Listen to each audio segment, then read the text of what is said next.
चलिए इसका वीडियो भी नहीं डाली थी क्या सर? ना मेरा भी दूसरा क्लास है नहीं इसकी बात पढ़ी लगाया ना आपको नहीं पता ऐसे ये पढ़ लिया रुक जा बहुत स्टडी लो अभी तो सर फुट पढ़ेंगे ना चलिए अब मुझे बोलने का मौका दीजिए फुट पढ़ाएंगे ठीक है क्या नहीं समझ आ रहा फूड वाला इसका वीडियो भी नहीं डाली इसलिए और डाउट कोई वीडियो देखो नहीं ये तो समय जो कोचिंग का पर मिला नहीं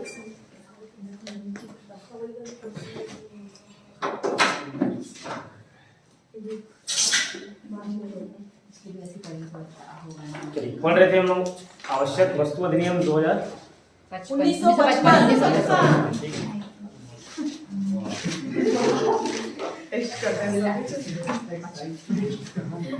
कल भेजा था पीडीएफ भेजा था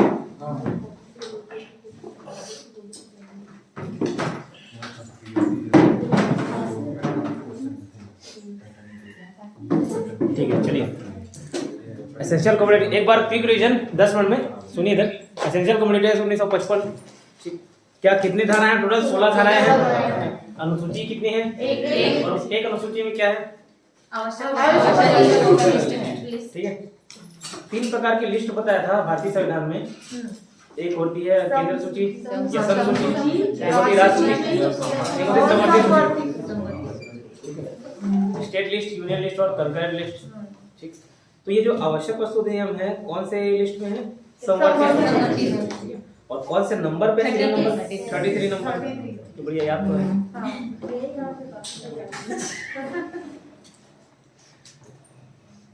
आवश्यक वस्तु अधिनियम 1955 पर राष्ट्रपति ने साइन किया और 1 अप्रैल 1955 को लागू भी कर दिया हुआ ठीक है और 12 डिस्ट्रीब्यूशन ठीक है उद्देश्य क्या था तो डीएसपी और टीआई यही उद्देश्य था डीएसपी और टीआई से क्या था डिस्ट्रीब्यूशन एस से सप्लाई टी से प्रोडक्शन टी से बता अच्छा, तो P से कर रहे हैं। ठीक है टी से प्रोडक्शन ये 4 उद्देश्य थे ठीक है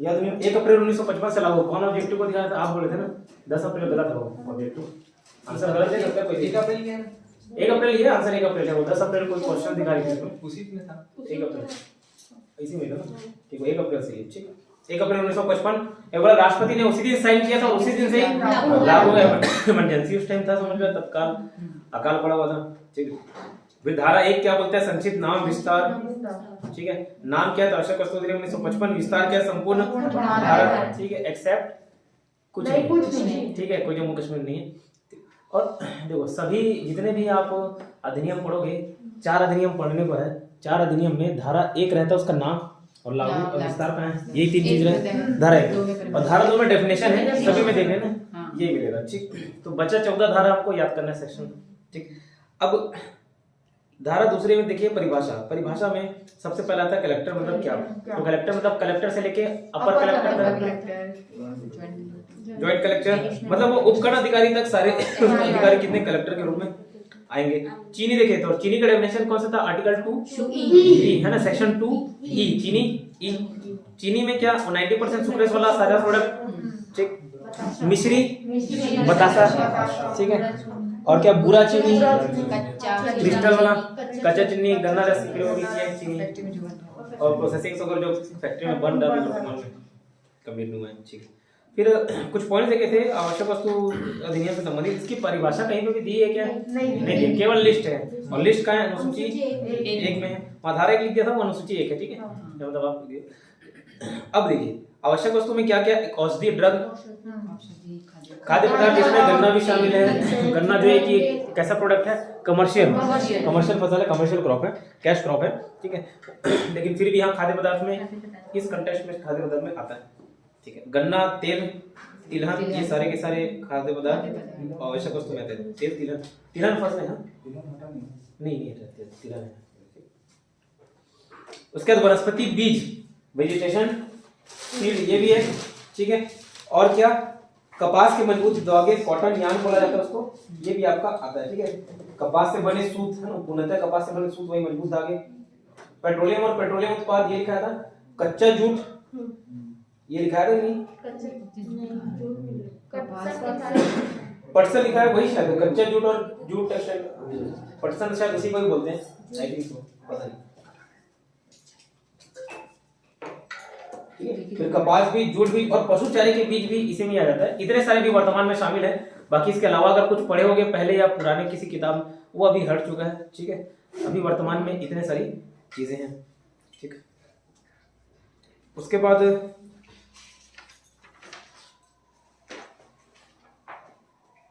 आवश्यक वस्तु की घोषणा करने की शक्ति किस, केंद्र सरकार के पास है, राज्य सरकार के पास नहीं। और केंद्र सरकार आवश्यक वस्तु की सूची में संशोधन कर सकती है, वो प्लस माइनस लिखा, प्लस माइनस मतलब या तो जोड़ सकती है या तो घटा सकती है। और ऐसा संविधान संशोधन की जरूरत नहीं पड़ती, कोई संशोधन की जरूरत नहीं पड़ती, केवल एक नोटिफिकेशन जारी करके कर सकते हैं, ठीक है। नोटिफिकेशन जारी करके कर सकते हैं। इसमें फिर कुछ पॉइंट देखे थे हम लोग। अगर केंद्र सरकार किसी वस्तु को आवश्यक वस्तुओं की सूची में ऐड करती है तो आवश्यक वस्तु के दर्जा उसको कितने महीने तक मिलेगा? 6 महीने तक। 6 महीने से ज्यादा भी कर सकती है अगर वो लोकहित के लिए आवश्यक है, जरूरी है, लोकहित मतलब पब्लिक इंटरेस्ट। और कैसे कारण बताएगी, कारण कौन बताएगा भाई? सीजी मतलब सेंट्रल गवर्नमेंट। अधिसूचना को संसद के समक्ष रखना अनिवार्य होता है, ठीक है, चर्चा की जाती है उस पर। फिर कमर्शियल क्रॉप, 6 टाइप के कमर्शियल क्रॉप होते हैं, हालांकि इसका पार्ट नहीं है, वो ज्योग्राफी का पार्ट है, बट फिर भी कमर्शियल क्रॉप। पहला तिलहन होता है, ऑयल सीड। दूसरा उत्तेजक फसलें, स्टिमुलेशन क्रॉप बोलते हैं, तेंदुपत्ता, अफीम वगैरह। और शुगर से रिलेटेड जैसे गन्ना हो गया, कॉटन हो गया, जूट हो गया, रबर हो गया, ये सारे कमर्शियल क्रॉप आते हैं जिसमें गन्ना भी आता है। लेकिन गन्ना आवश्यक वस्तु अधिनियम 1955 के डेफिनेशन के अंतर्गत आवश्यक वस्तु में आता है। फिर धारा 3 देखे तो धारा 3 आवश्यक वस्तुओं का उद्देश्य था। क्या उद्देश्य था? DSPTI ये देखे थे, इस पर नियंत्रण करने की शक्ति, ठीक है, किसके पास है? केंद्र सरकार के पास है, ठीक है। तो केंद्र सरकार को प्राप्त है। अब ये शक्ति, कैसी शक्ति, क्या क्या कर सकता है? पहला, प्रोहिबिट कर सकता है, ठीक है, रेगुलेट कर सकता है, मतलब रेस्ट्रिक्शन लगा सकता है, और उसको कंट्रोल भी कर सकता है, रेगुलेट कर सकता है, ठीक है। अब किस परिस्थितियों में करेगा या किस कारण से करेगा? हो सकता है उसका आपूर्ति बढ़ाना, ठीक है, तो आवश्यक वस्तु की आपूर्ति बनाए रखने या बढ़ाने के लिए।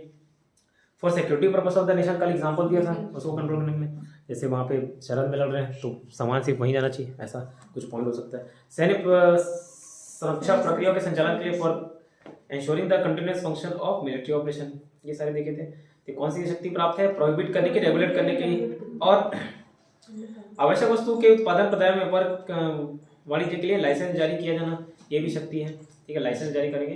किसी भी भूमि पर ये आदेशित कर सकती कि इसी प्रकार की फसल आप उगाओगे और दूसरा कुछ नहीं, ठीक है। किसी भी फसल वस्तु के क्रय विक्रय की कीमत तय कर सकती है। सरकार किसी व्यक्ति को आदेशित कर सकती है कि वह अपनी उपज केंद्र सरकार को या राज्य सरकार द्वारा नियुक्त अधिकारी को ही बेचे, ठीक है, या किसी संस्था को बेचे। तो ये सारे उनकी क्या शक्तियां, इतना क्लियर था? ये सारे पावर किसके पास है? केंद्र सरकार के पास, सारे पावर केंद्र सरकार के पास। और यही बता दिया था कि अगर केंद्र स्तर पर सारे पावर केंद्र सरकार के पास और जिला स्तर पर सारे काम कलेक्टर कितना याद रखिएगा। फिर चलो ठीक है, बोल दिए कि सारे सामान आपको केंद्र सरकार या राज्य सरकार द्वारा नियुक्त प्राधिकारी को ही देना है, उसी को ही बेचना है। तो ठीक है, बेचा उसने, उसको कीमत कैसे मिलेगी? क्या कीमत मिलेगी? कोई सामान बेचा तो कुछ तो मिलेगा कि ऐसे फ्री मिलेगा? कुछ सामान दे रहे हैं तो पैसे मिलेंगे। तो पैसे कैसे डिसाइड होंगे? तो 3 केस था। पहला केस था कि अधिसूचना जारी कर दी गई, लागू हो गया हो, पहला। दूसरा, अधिसूचना जारी नहीं की गई हो, और तीसरा एक अलग केस है गन्ने का। तो पहला खुद उसमें 3 कैटेगरी है, जैसे अधिसूचना जारी कर दी गई हो तब भी कीमत कैसे डिसाइड होगी? या तो जो एग्रीमेंट हुआ है उस बेसिस पे, या फिर MSP मिनिमम सपोर्ट प्राइस, और या 3 महीने के एवरेज, पुराना एवरेज बताया था। जैसे 2 रुपये 20, 2 रुपये 60 रुपये फ्लक्चुएट करता है। टमाटर की कीमत अभी 5-10 रुपये 10 रुपये चल रहा है, तो वो कभी पर 50, 45, 50 भी पहुंच जाता है। तो ऐसे फ्लक्चुएट करे तो एवरेज निकाल के, ठीक, देखो, एक MSP अलग होता है, FRP अलग होता है, फिक्स्ड रेम्युनरेशन प्राइस, ऐसा fixed remuneration price. MSP minimum support price, दोनों में क्या डिफरेंस? मिनिमम सपोर्ट प्राइस, न्यूनतम समर्थन मूल्य। इसका मतलब क्या कि आप कोई अनाज उगाओ, कभी कर क्या नुकसान हो जाता है ना, कभी कर क्या नुकसान हो जाता है। तो अब बार बार नुकसान होने लगे तो वो जो उगा रहा किसान वो तो हतोत्साहित हो जाएगा, डिस्करेज हो जाएगा कि प्रोडक्ट नहीं उगाता। उसको प्रोमोट करने के लिए क्या किया जाता है, एक मिनिमम समर्थन मूल्य, न्यूनतम समर्थन मूल्य जारी किया जाता है कि भाई आप उगाओ, नहीं बिका कोई दिक्कत नहीं, घाटा हो गया कोई दिक्कत नहीं है, इतना पैसा आपको कम से कम मिलेगा, इतना पैसा कम से कम मिलेगा। कम से कम मतलब आप अगर फायदा नहीं होगा ना तो नुकसान भी नहीं होगा, यही सोच के फिर क्या है एमएसपी जारी किया जाता है। मतलब फायदा नहीं होगा तो नुकसान भी नहीं होगा, ठीक। लेकिन क्या हर बार यही करने के लिए कमा उगाएगा किसी भी सामान को कि बस नुकसान ना हो, नुकसान ना हो। तो अपना टाइम दे रहा है, एनर्जी दे रहा है, तो फायदा भी तो होना चाहिए। तो एक एमएसपी अलग चीज होता है, एफआरपी उसके लिए बोलते हैं एफआरपी, फिक्स्ड रेम्युनरेशन प्राइस। वो क्या चीज है ना, मतलब हर कोई चाह रहा है कि कुछ ना कुछ फायदा कमाए, पैसा कमाए, ठीक है। अगर 10,000 उसकी लागत लगे तो कुछ तो सोचेगा कि यार 12,000 15,000 कमाऊं, एक्स्ट्रा 2,000 5,000 कमाऊं, इतने दिन से टाइम दिया हो तो होता है एफआरपी, फिक्स्ड रेम्युनरेशन प्राइस, ठीक। तो एमएसपी अलग, वो नुकसान से बचाने के लिए, और फिक्स्ड रेम्युनरेशन प्राइस क्या, वो थोड़ा बहुत फायदा देने के लिए, ठीक है। एमएसपी नुकसान से बचाने के लिए। तो ये तीन स्थिति देखे कब, जब अधिसूचना जारी कर दी गई है। और कौन सी तीन स्थिति, एक तो पहला आपको एग्रीमेंट के बेसिस पे पैसा दे दिया जाएगा, करार।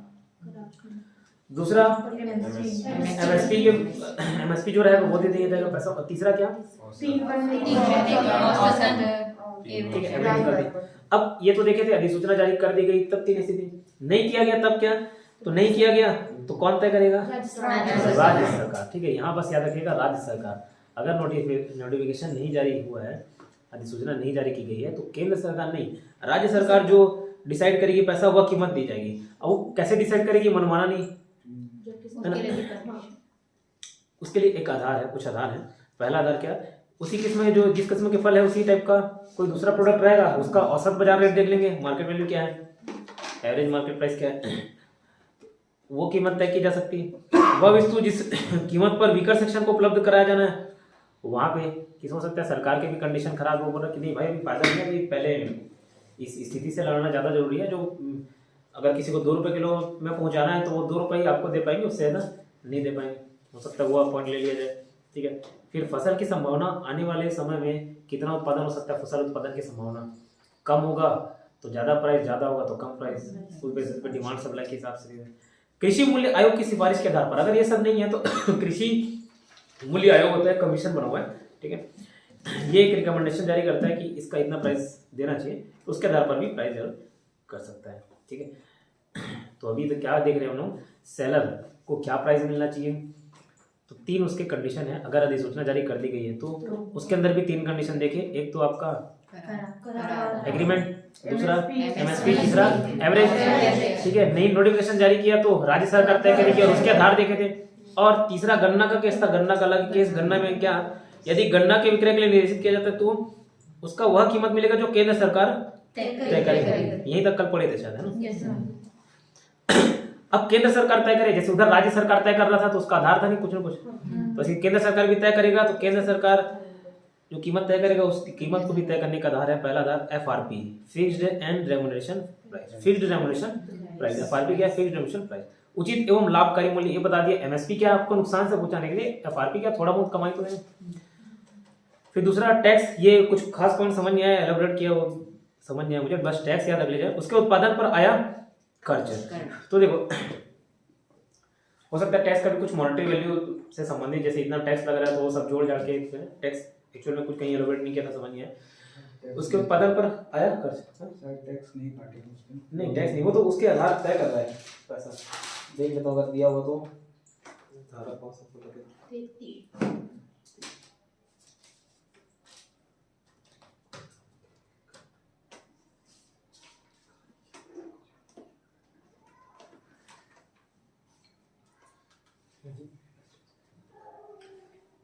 शुल्क या कोई टैक्स बस दे दिए, उतने में क्लियर नहीं हो रहा मुझे भी, अभी तो किताब से पढ़ कर था नहीं मालूम, टैक्स बचा देना, ठीक है।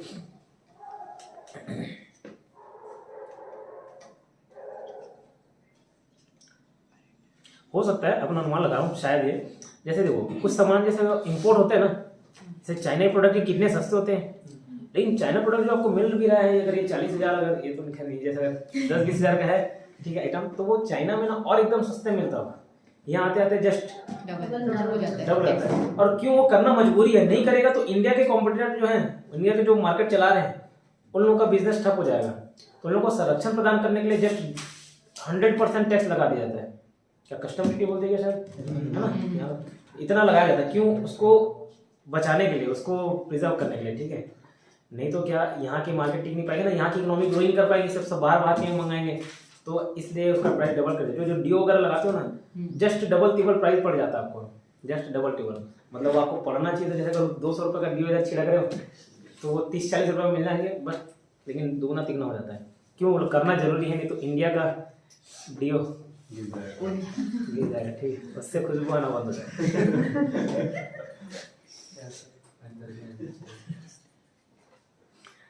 डीओ से याद है, एक पंडित को हाथ वाथ देखने के लिए, बहुत पहले बचपन की बात है, तो उस टाइम डीओ का बहुत क्रेज रहता था ना, शुरू में परफ्यूम हर जगह, जूते बाल वाल सब में।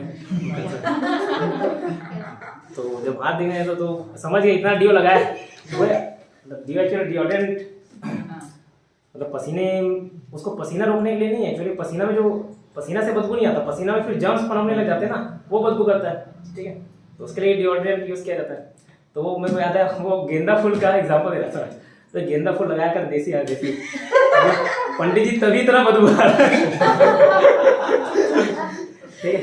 तो खैर टैक्स शायद उसी रिलेटेड पॉइंट होगा, उसके उत्पादन पर आया खर्च। अब गन्ना की कीमत क्या, किस आधार पर तय की जाएगी? अब 100 रुपये खर्च आया किसी को बनाने के लिए, तो 100 रुपये से कम तो देना नहीं चाहिए ना, उसका जो लागत है, उसका जो कॉस्ट है, कम से कम उतना प्राइस। तो कॉस्ट के आधार बनाया सकता है उसका प्रोडक्शन कॉस्ट जो है, ठीक। और रिटर्न क्या होता है? Return is equal to profit percentage. Profit percentage को रिटर्न बुलाता है। रिटर्न मतलब क्या? Profit percentage. प्रॉफिट परसेंटेज मतलब क्या? देखो, सपोज मैं किसी भी बिजनेस में कोई पैसा लगा रहा हूँ 1 लाख रुपए, तो मैं क्या रिटर्न एक्सपेक्ट करता हूँ? कम से कम 10%, 12%, 20%। उसका मतलब क्या कि अगर मैं 1 लाख रुपए लगा रहा हूँ तो कम से कम उसका 20% अगर रिटर्न एक्सपेक्ट करूँगा तो 20,000 रुपये मुझे प्रॉफिट होना चाहिए। ये होता है रिटर्न। रिटर्न का मतलब ये। तो कोई भी किसान अगर गन्ना उगा रहा है तो कुछ सोच के उगाया होगा, और दूसरे प्रोडक्ट को छोड़ के गन्ना उगा रहा है, दूसरे फसल को छोड़ के, तो कुछ एक अपना एस्टिमेशन बनाया होगा कि 1 लाख में धान उगाता हूँ तो इतना मिलता है, गन्ना उगाऊंगा तो शायद इतना कमाई हो जाए। तो 1 लाख लगाने पे शायद वो रिटर्न एक्सपेक्ट कर रहा होगा 20%, 20,000 कमाई हो जाए। तो उसको भी आधार बनाया जा सकता है उसकी कीमत तय करने के लिए, ठीक, इतना क्लियर। तो केंद्र सरकार तय करेगी किस केस में? गन्ना के केस में। अधिसूचना जारी हो गया है तो 3 कंडीशन था उसमें कोई तय करने वाला नहीं था। एमएसपी था, एमएसपी पे दिया जाएगा, या एवरेज निकाला जाएगा, या एग्रीमेंट हुआ है। लेकिन नहीं हुआ है, अधिसूचना जारी नहीं हुआ है, तो राज्य सरकार, और गन्ना के केस में केंद्र सरकार, और दोनों का तय करने का आधार दे दिया हुआ है।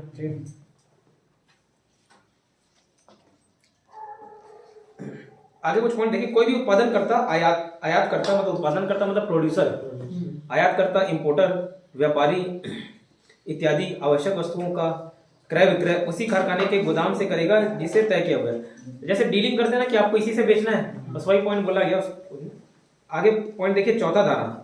तो ये धारा 3 तक ये सारी बातें दी गई है। आवश्यक वस्तु के भंडारण, परिवहन इत्यादि पर नियंत्रण कर सकती है। कौन करेगी? सरकार कर सकती है, ठीक है। तो आवश्यक वस्तु के भंडारण, परिवहन इत्यादि पर नियंत्रण कर सकती है।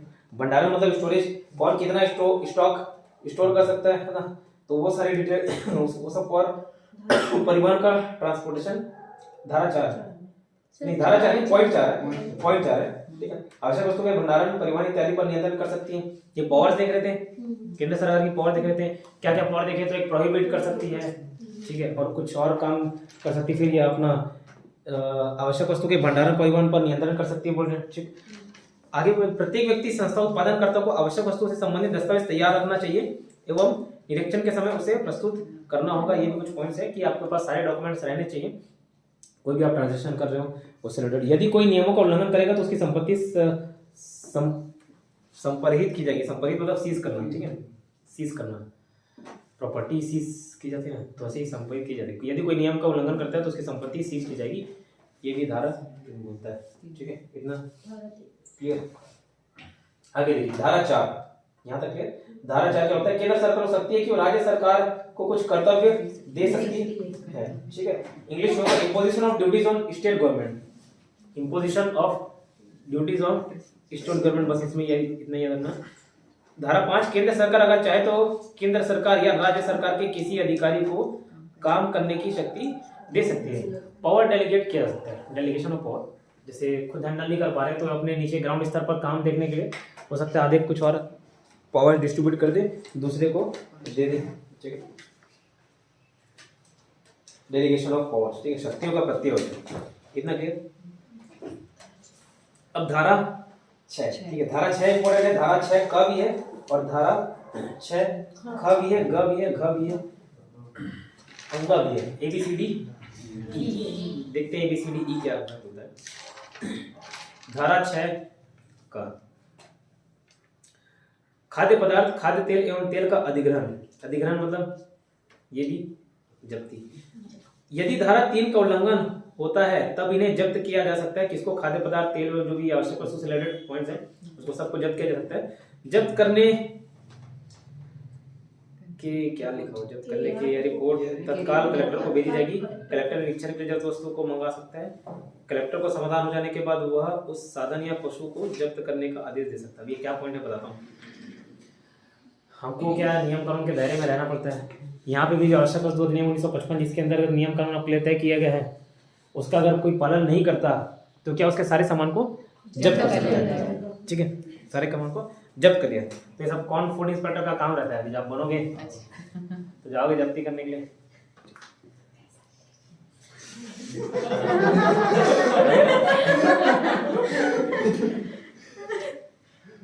तो जब्त करने के बाद क्या रिपोर्ट तुरंत कलेक्टर को भेजी जाएगी। रिपोर्ट तुरंत कलेक्टर को क्या भेजी जाएगी। क्यों भेजी जाएगी? टाइम लगाएगा। तुरंत वहां पे वर्ड लिखा है तुरंत, नहीं तो क्या सेटलमेंट हो जाता है। जा रहे हैं उसी के लिए तैयारी करने वाला। अभी तो 2-2 दिन छुट्टी। सोचो कितना गवर्नमेंट जॉब में, जैसे प्राइवेट में कहीं पर क्या रहता है बाहर, ज्यादातर बेंगलोर वगैरह में जो IT कंपनीज रहती हैं 2-2 दिन का छुट्टी देती ना, सैटरडे संडे। अभी भी सरकारी नौकरी बढ़िया 2 दिन सैटरडे संडे छुट्टी रहेगा। वर्कलोड और समझ लीजिए कम, क्योंकि सरकारी काम धीरे धीरे चलता है। बहुत कम ऐसा केस है जिसमें ना एकदम आपके ऊपर प्रेशर डाला जाएगा या जॉब पे बात आ जाएगी। जैसे इलेक्शन का काम में आप टाल मटोल नहीं कर सकते। पॉपुलेशन जनसंख्या वाला जब काम मिलता है उस पर टाल मटोल नहीं कर सकते, खास करके चुनाव के टाइम में कोई मनमानी नहीं चलता। बाकी सब चल जाता है। बाकी इसके बाद वो कुतुबुद्दीन मुबारक खिलजी वाला भी काम कर रहा वो भी नहीं होता जॉब। सिर्फ नोटिस दौड़ी करो, पकड़ा पकड़ी करो, कुछ भी करो है ना। बस नोटिस मिलते जाता है, नोटिस का जवाब देते जाओ। अपने एक फाइल लिया था मैं, उसमें इंपॉर्टेंट डॉक्यूमेंट को सेव करूंगा करके, इंपॉर्टेंट डॉक्यूमेंट को रखूंगा करके, इंपॉर्टेंट डॉक्यूमेंट पूरा नोटिस सेव करूंगा। टाइम पे नहीं आ रहे हो, जल्दी चलते रहो, बिना बताए चलते रहो। ठीक है, तो ये क्या रिपोर्ट किसको देना पड़ता है? तुरंत कलेक्टर। अब कलेक्टर निरीक्षण के लिए जब्त वस्तु को मंगा सकता है। वो भी तो देखिए कि कैसा जब्ती की ऐसी बेवकूफ बना डराने के लिए मंगाया, या वो भी अपना सेटिंग चलिए ठीक है आधा तो क्या निरीक्षण के लिए मंगा सकता है। ठीक, और कलेक्टर को समाधान हो जाए, मतलब वो सेटिस्फाई हो जाए, तो क्या बाद में उस साधन या पशु को जब्त करने का आदेश दे सकता है। पशु इन द सेंस वो वहाँ पे अगर बैलगाड़ी वगैरह में ले जा रहे हैं तो जो सामान जैसे गाड़ी वगैरह ले जा रहे हैं, गाड़ी के माध्यम से गाड़ी जब्ती है। ठीक है, किसी गोदाम में रखे हैं सामान, सपोज भंडारण वगैरह नियमित कर सकता है, बोले ना स्टोरेज, मतलब आपके पास इतना ही स्टॉक रहना चाहिए। ज्यादा रखे स्टॉक तो भी क्या वो गोदाम भी सील और जब्ती भी बन जाएगा आपका। ठीक, बैलगाड़ी में ले जा रहे हो, गाड़ी भी अंदर, बैला भी अंदर, उसके ऊपर जो बैठ के जा रहा है वो भी।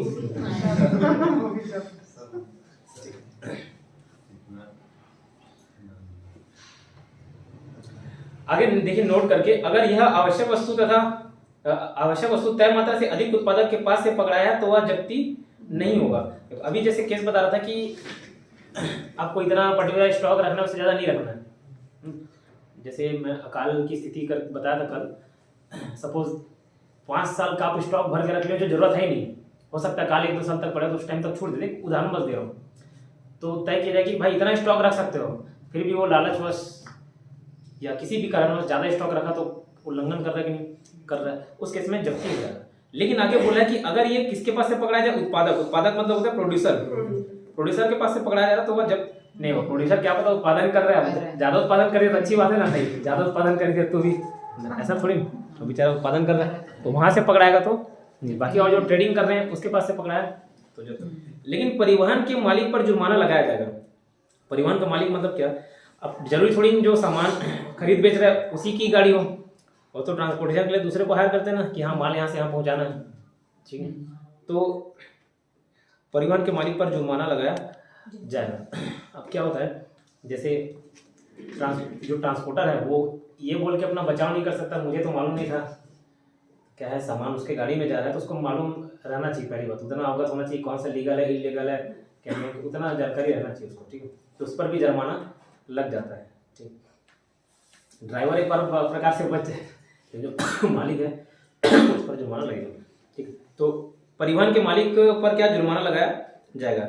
जुर्माना आवश्यक वस्तु के वर्तमान औसत बाजार दर के बराबर, ठीक है। आगे देखिए, जब्त वस्तु के संदर्भ में कार्रवाई। अब क्या कार्रवाई की जाएगी, अब जब्ती कर लिए, क्या कार्रवाई की जाएगी।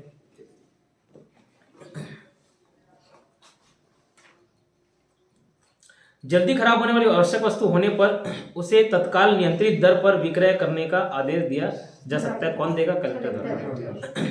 जैसे कोई भी खाने पीने का ही सामान ही अगर वहाँ पे रखा हुआ है, आवश्यक वस्तु में मान के चलो ब्रेड आ गया, एक सपोज ब्रेड, वो तो 2 दिन बाद ब्रेड आज पढ़ रहे थे उसमें क्या मिला जाता है ब्रेड में, डबल रोटी में ईस्ट मिला जाता है, और ईस्ट के साथ फंगी भी आ जाए तो ज्यादा दिन रखे फंगी आ जाएगा ना, जब्ती करके रख लिया, और सरकारी की प्रक्रिया जान रहे हो चलता है लंबा, तब तक अकाल खत्म हो जाएगा, दूसरा पीरियड चलो जाएगा। लेकिन क्या ऐसे केस में क्या बोल रहा है कि आवश्यक वस्तु जो खराब होने वाली है, ठीक है, पेरिशेबल इन नेचर, उसको क्या किया जाएगा, उसको तुरंत नियंत्रित दर पर बेच दिया जाएगा। और कौन देगा, कलेक्टर द्वारा आदेश है। अगर कोई नियंत्रित दर तय नहीं है तो लोक नीलामी द्वारा, अगर कोई नियंत्रित दर मतलब शायद हो सकता है उसका कोई प्राइस पहले फिक्स है, अगर प्राइस फिक्स नहीं है तो लोक नीलामी करके लगाते नहीं, 1 लाख 1 लाख 2 1 लाख, ठीक है, ये वाला लोक नीलामी।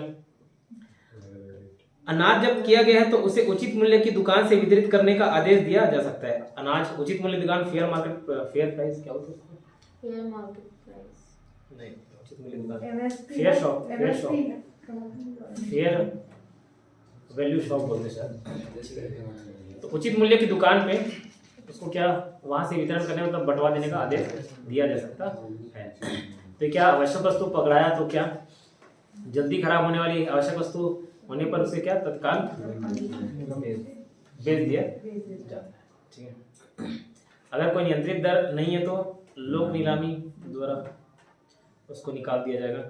और अनाज अगर जब्त किया गया तो उसको उचित मूल्य की दुकान के माध्यम से वितरित किया जा सकता है, ठीक है, इतना क्लियर। अब धारा 6 का क्या बोलता है, ठीक है।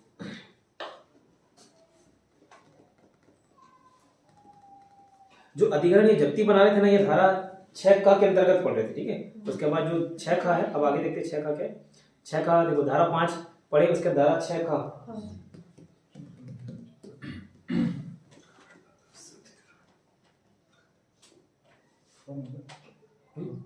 का बी 6B धारा 6 बोलता है कि इससे रिलेटेड धारा 6 की बात कर रहा हूँ, 6 फिर 6 का ख ग ABCDE ये, तो 6 बोलता है कि अगर जैसे कोई प्रोविजंस दिया और उससे मैच नहीं कर रहे, मतलब आपका कर्तव्य जो है उसका पालन नहीं कर रहे हो, या इसमें जो बोला गया कानून में उसकी पालना नहीं हो रही है, तो 6 का के अंतर्गत ये जब्ती होगा, ठीक है। जो कार्रवाई वगैरह था, अधिग्रहण, ठीक है, कॉन्फिस्केशन, इसका जो टर्म यूज हुआ है वो कॉन्फिस्केशन है। कॉन्फिस्केशन मतलब अधिग्रहण, जब्ती बनाना है, ठीक, वो देख लिए। उसके बाद 6 का अधिग्रहण देखिए, उसका दादा 6 का। अब ऐसा नहीं किसी घर भी छापा मारे खुद बिना पढ़े क्या है क्या नहीं, बस छापा मारे और सब जब्त करवा दिए, तो ये भी गलत बात। तो क्या कार्रवाई से पहले और उसके बेच भी दिए सामान को, खा पी गए, है ना, जब्ती की और बेच दिए, तो ऐसा नहीं। शो कॉज, वो SO वाला दिया है, SHOW, शो कॉज नोटिस, कारण बताओ नोटिस जारी करते हैं। तब ठीक है, आपको उचित अवसर दिया जाना चाहिए आपके बचाव के पक्ष। कुछ तो रीजन होगा आपने ऐसा काम क्यों किया, तो बताएगा, वैलिड रीजन माना जाएगा तो ठीक है, छोड़ दिया जाएगा, नहीं तो कार्रवाई आगे होगी। तो कार्रवाई के पहले क्या शो कॉज नोटिस जारी किया जाता है, शो कॉज नोटिस जारी किया जाता है। कारण बताएगा, अब कारण बताएगा, उसके पास कुछ डॉक्यूमेंट्स होंगे, कुछ लीगल प्रूफ होगा तो शो कर देगा कि ठीक है इस कारण से मैंने किया।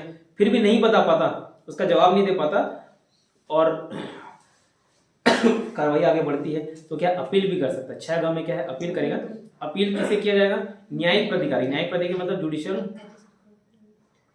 प्राधिकारी अथॉरिटी, ठीक है, जुडिशियल अथॉरिटी, न्यायिक प्राधिकारी मतलब राज्य सरकार द्वारा नहीं।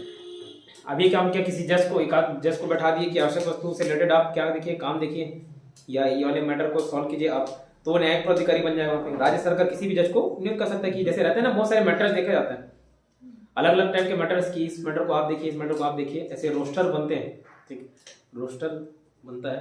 तो वैसे ही किसी भी जज को बोल दिया तो वो न्यायिक प्राधिकारी समझ लो वही माना जाएगा, एक प्रकार का जज है समझ लो। जुडिशियल अथॉरिटी कौन, जज हो गया। तो जज के सामने अपील करेगा। अपील की समय सीमा क्या, 1 महीना, मतलब 1 महीने के भीतर आपको करना पड़ेगा। ऐसे नहीं कि 1 साल बाद हो सारा है, 1 साल बाद किए, ऐसा नहीं, 1 महीने के अंदर आपको अपील करना पड़ेगा। अब अपील हुआ, हो सकता है वो केस जीत गया हो, मतलब जज को सेटिस्फाई करने में सहमत हो गया, इधर नहीं कर पाया, शायद पुलिस इंस्पेक्टर नहीं कर पाया, पुलिस इंस्पेक्टर ज्यादा डिमांड कर दी, ठीक है, उधर क्या पता अपना बेगुनाही साबित कर दिया। तो क्या करें, यदि अपील में मुक्त करने का आदेश दे दिया जाता है तो आवश्यक वस्तु न लौटाकर उसकी कीमत लौटाई जाती है, ठीक है। तो उतने दिन का खाना पीना उसकी कीमत लौटा दिया जाएगा, ये बोल रहे हैं, आवश्यक वस्तु न लौटाकर उसकी कीमत लौटाई जाती है। इतना क्लियर, इतना पहले पढ़िए एक बार।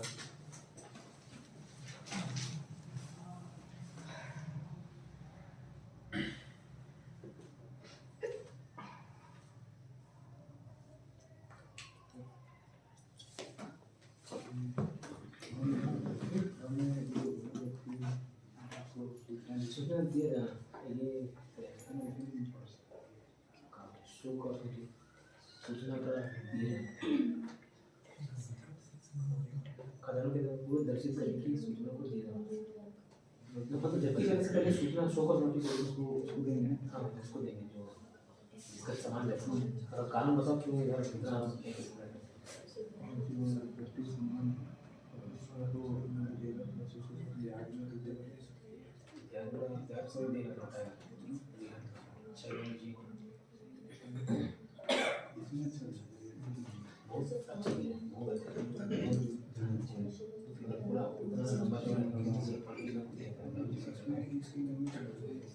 तो पूरा मेरठ को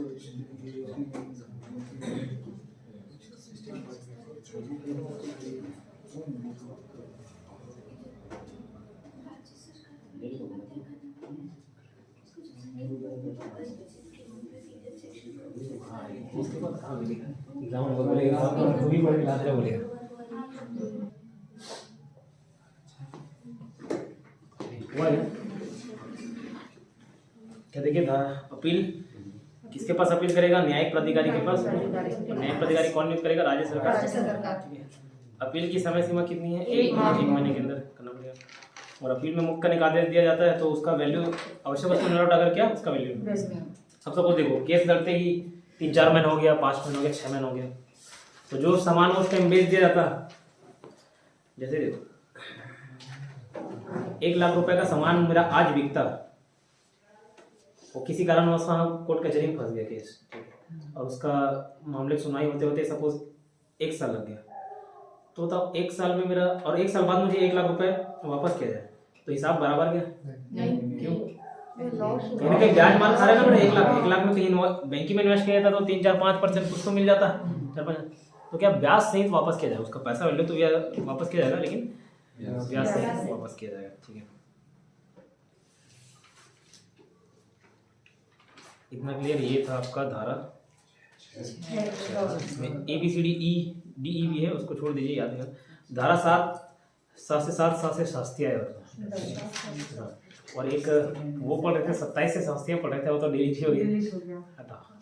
इसमें 7 से शास्त्रीय मतलब था पेनल्टी, फाइनल पेनल्टी, ठीक है। तो शास्त्रीय क्या दंड मिलेगा, देखो यदि कोई व्यक्ति धारा 3 के अंतर्गत दस्तावेज प्रिपेयर नहीं करता है, मतलब धारा 3 में क्या पूरे सब पॉइंट्स बताए गए, इसके क्या क्या प्रोविजन होंगे, वो नहीं करता, फॉलो नहीं करता, एवं निरीक्षण के लिए प्रस्तुत नहीं कर पाया, ठीक है, तो सजा क्या होगी, 1 साल और जुर्माना, मतलब 1 साल का सजा या जुर्माना नहीं है और जुर्माना, ठीक है, फाइन उसको दे सकता है। इसके अलावा अन्य मामलों में मिनिमम 3 महीना, कम से कम 3 महीना और मैक्सिमम 7 साल और जुर्माना।